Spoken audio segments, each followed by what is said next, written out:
Was he moved over or ran over by car. It was fabricated by KGB. They wanted to kill me and not to let me go. And I was taken to hospital. Doctors did anything they could to help me, but I was declared dead. This is pretty much all over the world. We found this common pattern. They tell us that at this point where their doctor says they are dead, that they may actually hear the physician say, oh my, he's dead, or we've lost her, or something like that. And they say that from their perspective, actually, they still feel very much alive. Indeed, their consciousness is heightened. Wow. And they tell us that they seem to leave their physical bodies. They say that they float up, typically right above the bed in the operating room or the emergency room, and they look down and they can see their own physical bodies lying on the bed down below. I was above my body. I was floating, and there were people around me, except I didn't realize that that person there was me. Then all of a sudden I heard this statement, he's gone, he's gone. And it was the paramedic making that statement to the driver. At that point, I was standing behind the paramedic.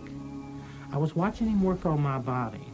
And suddenly there was commotion beneath me, and then I started noticing all of the people underneath me, and the EMS workers were pushing the stretcher down the hall, and I really wasn't concerned with my body. I was more concerned with, there were a couple of plainclothes policemen over where the guns were, and one of them was wrong about something, and I was trying to tell him that he was wrong. And I could see the soldiers and the nurses and the doctors, but they could not see me.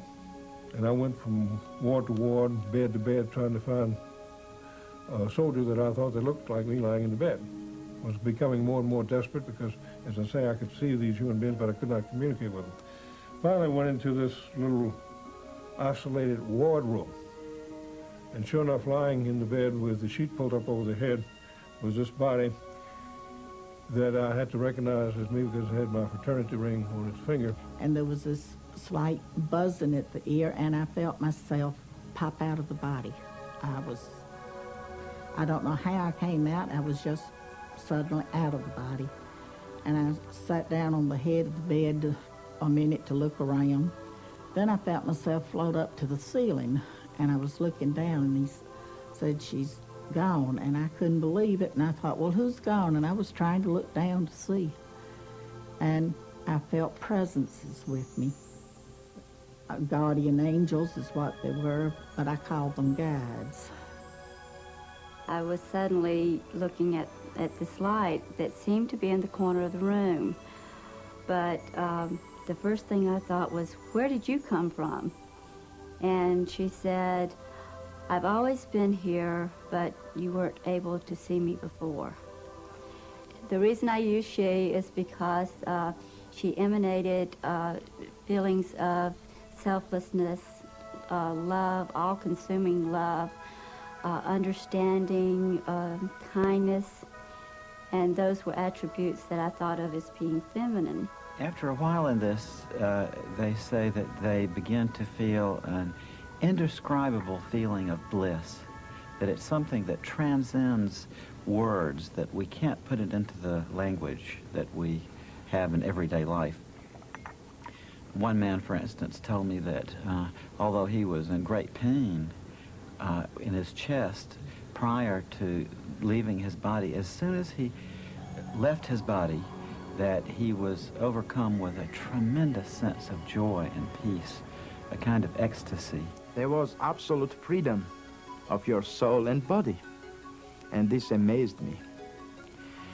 And this was very interesting too. I was happy to be in such experience because I could see their thoughts. I could see everything what was happening. I could smell, I could hear, and I could see their thoughts. This was the main thing what was very, very making me happy and proud. I don't know if this word is good to use here or not, but I'm proud of that I can see their thoughts. But I can remember that it felt very exciting to be above and to be out and looking down and not threatening at all. Then I knew I was supposed to be keeping up with my body, so I followed my body through the hall and out the front door. And there's something about being outside when you're out of your body, but when I got outside, it was just wonderful. But it seemed like I was always just kind of looking through the ambulance because I was enjoying being outside. It's really kind of a nice experience with the lights and everything and the feeling of lightness.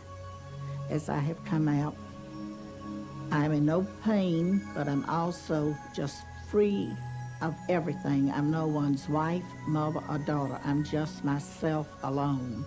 I have the distinct memory of always trying to look at myself and thinking how much better looking I thought I was than that. Because this guy was ugly, he was in trouble, and he had these blue lines all down his face. And I was happy, truly happy, to be away from that body. They could have it. And I did not feel one bit of remorse or sadness, no matter what had happened. But it was not bothering me. I saw my body and I hated it, and I didn't want to come to my body back. It looked like this sort of feeble, sick person. And it didn't dawn on me until it seemed like many minutes later, I'm sure it was a flash, that that person was me. And that they were trying to revive me because I was dying. And in fact, my heart had stopped. There's a skeptical part of me, too. Mm-hmm. And I wonder sometimes whether or not this might just be people's hallucinations that they're going through, or just a natural shutting down process when the brain is dying. Mm-hmm. I used to wonder about that myself, Peter. What has turned me around on that issue is that so often these patients are able to give us very correct descriptions of what was going on during the resuscitation from a point of view they couldn't have had from the perspective of that physical body lying on the table.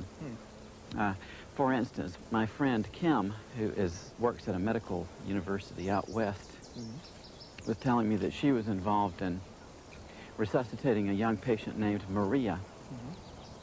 And Maria had been believed dead, but was successfully revived. And when she came back to consciousness, my friend Kim happened to be standing there by her bedside. And Maria grabbed onto Kim and said, during the resuscitation, when she was out of her body, she drifted outside of the hospital entirely and saw an old shoe on a ledge on a window outside an upper floor of the hospital. And Kim was actually able to go there and to verify that the shoe was there exactly as the patient had specified. Really? And all of a sudden, I'm aware of people out in the hall. The room had been sealed off because he was going to do surgery in the room. So I immediately went out through the door, did not open it, just went out. I was immediately on the other side of in the hall.